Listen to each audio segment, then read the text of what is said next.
அந்த வீடு ஊரின் கடைசி முனையில் சாலை முடியும் இடத்தில் இருந்தது. மழை பெய்தாலும் அந்த வீட்டின் வாசலில் மட்டும் எப்போதும் தண்ணீர் தேங்காது. இந்த வீடு மழையை மறந்த வீடு என்று ஊரே சொல்வது வழக்கம். அந்த வீட்டில் வசித்தவர் சண்முகம், 55 வயது. ஒரு காலத்தில் அந்த ஊரின் சிறந்த ஆசிரியை என்று பெயர் பெற்றவர். இன்று தனியாக மௌனத்தோடு வாழும் ஒரு மனிதன்.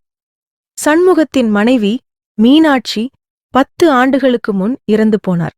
அவர்களுக்கு பிள்ளைகள் இல்லை. ஆனால் அந்த வீட்டில் இன்னும் சிரிப்புகளின் சத்தம் கேட்டுக்கொண்டே இருக்கும். அது நினைவுகளின் சத்தம். ஒரு நாள் மழை மிக பலமாக பெய்து கொண்டிருந்தது.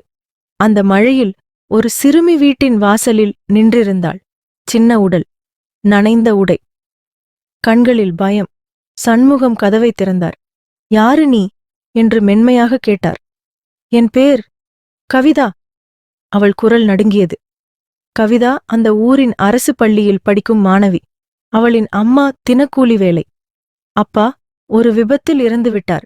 மழை காரணமாக அவள் வீடு இடிந்துவிட்டது. அன்றிரவு கவிதா அந்த வீட்டில் தங்கினாள். அந்த நாளிலிருந்து சண்முகத்தின் வாழ்க்கையில் மழை திரும்ப வந்தது. காலை அவள் எழுந்ததும், மாமா காஃபி ரெடியா என்று கேட்கும் குரல். சுவரில் சாக்கால் எழுதிய கணிதக் கணக்குகள், புத்தகங்கள், சின்ன சின்ன சிரிப்புகள். சண்முகம் மீண்டும் ஆசிரியரானார். பள்ளியில் அல்ல, அந்த வீட்டில். கவிதாவுக்கு பாடம் சொல்லிக் கொடுத்தார். அவளுக்கு படிப்பு மட்டுமல்ல, வாழ்க்கையும் கற்றுக் கொடுத்தார். ஆண்டுகள் கடந்தன. கவிதா மாநில முதல் மதிப்பெண் பெற்றாள். அந்த நாளில் முழு ஊரும் அந்த வீட்டின் முன் நின்றது. சண்முகத்தின் கண்களில் மழை நிறைந்திருந்தது. ஒரு நாள் கவிதா நகரத்திற்கு வேலைக்குச் சென்றாள். போவதற்கு முன் சொன்னாள், மாமா, இந்த வீடு மழையை மறந்த வீடு இல்லை, மழையை தாங்கிக் கொண்ட வீடு.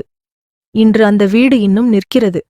மழை பெய்யும் போதெல்லாம் வாசலில் தண்ணீர் தேங்காது.